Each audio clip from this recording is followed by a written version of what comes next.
Boa tarde novamente. Retornamos então agora com o aluno Gabriel Virgílio, também do 5º período de Filosofia aqui da PUC, que vai apresentar nesse momento agora a sua proposta de intervenção também. Boa tarde a todos. Bem, eu gostaria antes, previamente, de proporcionar uma chave de interpretação. Gostaria de fazer algumas perguntas e, a partir dessas perguntas, desenvolver a reflexão, o embasamento teórico para minha intervenção. A pergunta principal é: por que existe tanta diferença, tanto econômica quanto cultural? Não, desculpe, econômica e de classes. E por que isso acontece? Se é deliberado, ou se é consciente ou se é inconsciente. E se as pessoas, tendo consciência dessas divisões de classes, o porquê que elas continuam a reproduzi-las e por que elas celebram essas diferenças. Bem, a princípio, a escola seria uma ferramenta que proporcionaria a igualdade, né, que a partir dela, cada um trilhando o seu próprio caminho, né, com a ajuda dos conhecimentos fomentados pela própria escola, para uma ascensão social. A partir da escola você vai ter uma profissão, a partir dessa profissão você será um indivíduo inserido numa sociedade, enfim. Mas tudo começa com a escola. E a escola, então, nesse ponto, seria o que proporcionaria cada um de maneira igualitária, enfim, trilhar sua própria vida. Eu vou usar como o teórico o sociólogo Pierre Bourdieu. Ele fala o seguinte, que por que tantas pessoas fracassam na assimilação de uma cultura que ele diz ser dominante, né? E ele vai dizer que pelo seguinte, que cada sujeito que está inserido na escola, ele não é apenas tudo aquilo que os objetos, tudo o que o mundo rodeia. Ele não é só isso. Ele não é só uma construção objetiva. Existe o lado subjetivo dele. Esse lado subjetivo vai com o objetivo, né? Como se fosse um criticismo kantiano, né? O objeto e o sujeito. A partir disso, a sua personalidade vai ser formada. Mas, se a gente parar para pensar que uma determinada criança ela seja menos abastada, que ela não tenha a sua família não tenha tanta possibilidade econômica, não tenha, enfim, os seus esforços visam outros meios que não a assimilação da cultura dominante que a escola propaga, né? Então essa criança ela vai ir para a escola debilitada, ela não vai ter uma mesma carga conceitual, não vai ter a mesma chave interpretativa que uma criança de uma classe mais abastada tem. Então a escola para essa criança mais abastada vai ser uma extensão da própria realidade familiar dela. Então ela vai estar muito mais preparada para assimilar esses conceitos, esses signos, e por sua vez ela será um profissional mais adequado no mercado de trabalho. E a escola, vale ressaltar, vira uma ferramenta justamente para inserir esse indivíduo no mercado de trabalho. É uma ferramenta. E com a pretensão de que o que ela está ensinando ali é uma cultura universal. Sendo que a própria cultura que ela propaga, as ciências, a metodologia, o método indutivo, sendo que essa mesma cultura não consegue legitimar o porquê dela ser universal, enquanto que as outras culturas, as culturas marginalizadas, não seriam. Então, enfim, o Bourdieu ele aponta que o que existe por detrás seria uma ideologia de que ao invés da escola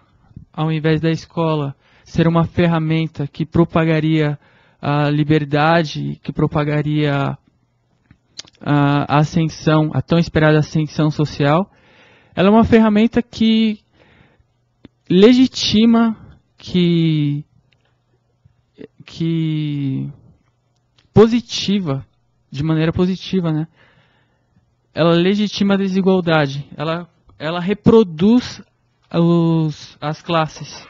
Então, essa criança que não tem a mesma chave de linguagem de uma criança mais abastada, ela não vai conseguir ascender socialmente, ou porque ela tem debilidades intelectuais, ou porque ela não é preparada moralmente. Mas eles não observam o contexto delas, entendeu? Enfim, então o resultado de tudo isso é um conceito que o sociólogo Bourdieu formaliza, que é o conceito de violência simbólica. A criança, quando ela se vê numa escola, ela é brutalmente arrancada de seu contexto. Ao invés da escola proporcionar o contato com o mundo que eles prometem, né?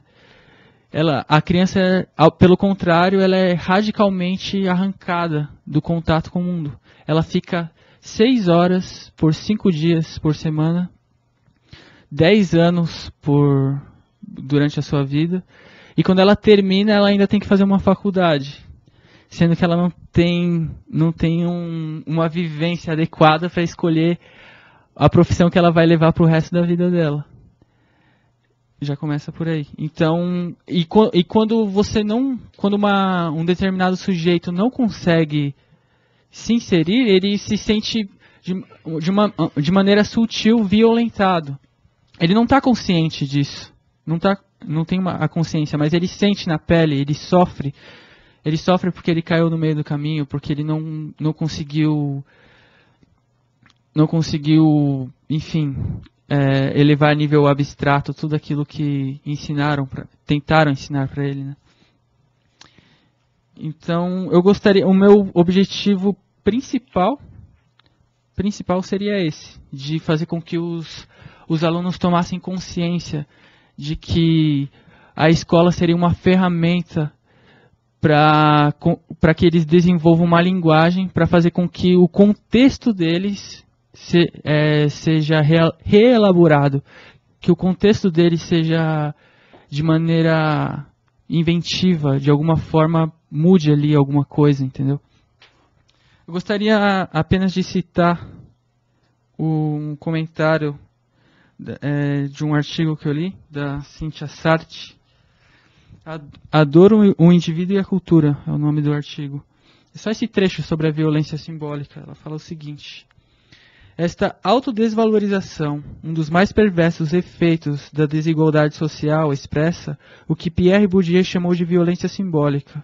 Isto é, quando o dominado age e pensa contra si próprio, internalizando como legítimos os mecanismos de sua dominação.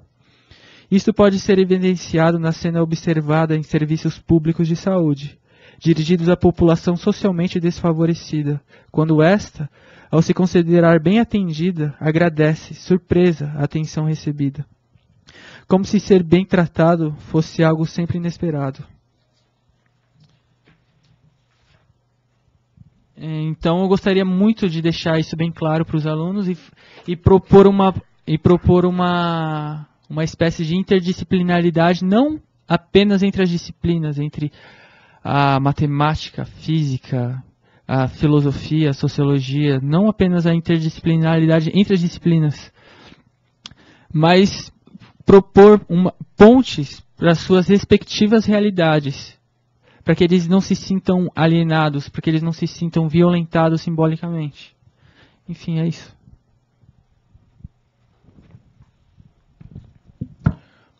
Obrigado, Gabriel, pela sua contribuição referente ao seu projeto de intervenção.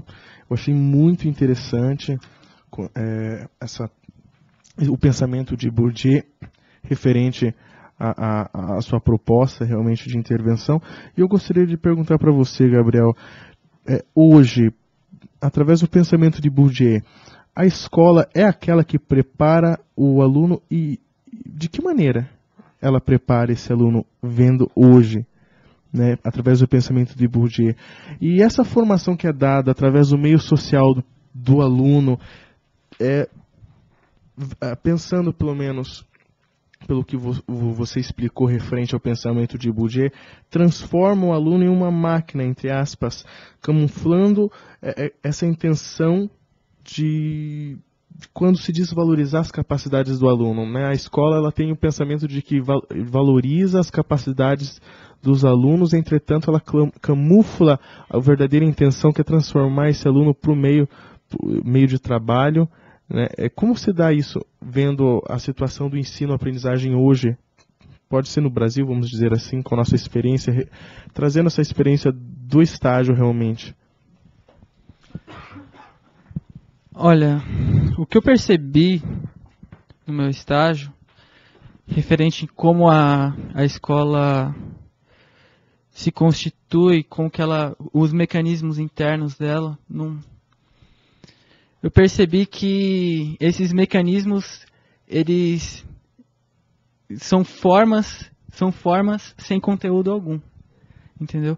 Porque tá claro, tacitamente, quando você entra lá, a apatia dos alunos em relação ao conteúdo exposto. E muitas vezes não dá para universalizar um caso particular, né? Mas no meu caso, o professor em questão, ele simplesmente também demonstrava uma certa apatia. Ele chegava lá na frente, ele via que aquele estado de coisas não dava certo. A típica arrogância dos adolescentes ficava demonstrado na cara do professor, que ele sentia isso e, enfim, ele agia da mesma forma. Ele lia lá o conteúdo. Então, a impressão que fica é que aquilo ali é simplesmente uma ferramenta para que, enfim, é uma etapa da vida deles que muitas vezes não tem um significado do qual o conteúdo que eles estão aprendendo vá surtir algo na vida deles. Enfim, acho que é isso. Então, Gabriel, enquanto você fez a tua apresentação, eu fui prestando atenção em alguns pontos que você colocava, e eu destaquei aqui aquele momento onde você fala sobre a extensão da realidade dela, da criança abastada. Eu quero dizer para você que esse momento é um momento que me trouxe à lembrança algumas coisas que eu já presenciei. E, de fato, é com muita realidade que se colocam essa afirmação. Porque quando a gente percebe uma criança que vai para a escolinha, uma escolinha ali privada, um positivo, sei lá, essas escolas assim de uma formação que você chamaria de criança abastada, a gente, no conversar com essa criança, a gente já percebe que ela tem assim uma desenvoltura. E quando você fala que a escola para ela é como se fosse a extensão da casa dela, de fato, ela já tem um preparo em casa, uma consciência, que ela já traz de casa essa consciência de que ela vai estudar, de que ela vai se formar, que ela vai ser alguém, que ela vai ter uma profissão. Geralmente são aquelas profissões, assim, você pergunta lá para uma criancinha de 4, 5 anos, ela já te diz que vai ser médico, vai ser engenheiro, vai ser... tudo que tiver em destaque, tudo que tiver na ponta, tudo que tiver de melhor. Enquanto que você vai conversar com uma criança que é de uma família simples, de um lugar, né, de um contexto social diferente, a criança, assim, geralmente, coitadinhos, eles não têm ideia nenhuma do que eles vão fazer na escola. Eles chegam na escola, muitas vezes eles pensam que eles vão lá para brincar. Alguns têm, assim, uma preguiça, mas não seria uma preguiça, como que eu posso dizer, uma preguiça nociva. É um desinteresse, porque ela não é motivada, a realidade dela é oposta. Ela não tem uma estrutura em casa que incentive essa criança para ir para a escola. Sabe o que é mais cruel de tudo? É que a gente percebe que às vezes essas crianças elas são jogadas na escola para que a mãe e o pai vão trabalhar simplesmente ou se livre daquela criança por aqueles momentos. Né? Então, aí a criança volta da escola, ela não pega o caderno, ela não faz uma atividade lá que a professora mandou fazer, ela não faz uma leitura, às vezes não tem um livro na casa dessa criança. Então, assim, é uma coisa assim que a diferença entre a realidade da criança abastada, como você colocou no seu texto, e da criança de um contexto social simplório, é uma coisa que chega a ser absurda. E aí entra aquela questão que eu fico pensando assim, que a escola como ferramenta no processo do desenvolvimento do indivíduo.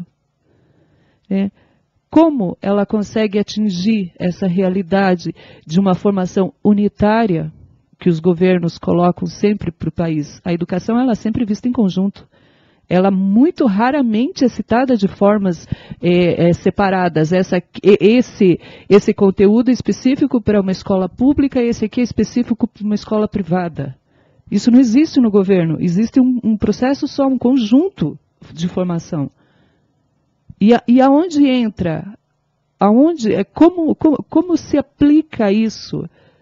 De uma forma que não fizesse essa diferença tão absurda que a gente vê, a gente sente na formação do aluno que depende de uma escola pública e de um aluno que está numa escola privada. Né? O que será que Bourdieu diria a esse respeito? Né? Nesse momento hoje, nessa nossa realidade hoje, porque eu acredito que ele não é desse momento, né? Eu acho que ele é um pouquinho... Ele é da década de 60. Então, você veja, da década de 60 para cá, a gente tem assim um avanço, entre aspas, da nossa educação. Né? Um avanço numérico, né? Mas, digamos assim, na qualidade de ensino, naquilo que realmente seria necessário para a formação do indivíduo como ser social, independente da sua classe. Primeiramente, o Bourdieu ele faz apenas um diagnóstico, ele não tem um prognóstico, ele simplesmente descreve um estado de coisas, entendeu? Ele tem teóricos que ajudam, ele tem um conceito, uma carga conceitual que permite ele, enfim, vislumbrar o contexto dele. Mas o que você disse a respeito de mudanças, efetivamente, a meu ver, e pelo que o próprio Bourdieu diz, né, a escola ela é simplesmente um mecanismo, é uma ferramenta, entendeu? Para fomentar um modelo econômico vigente.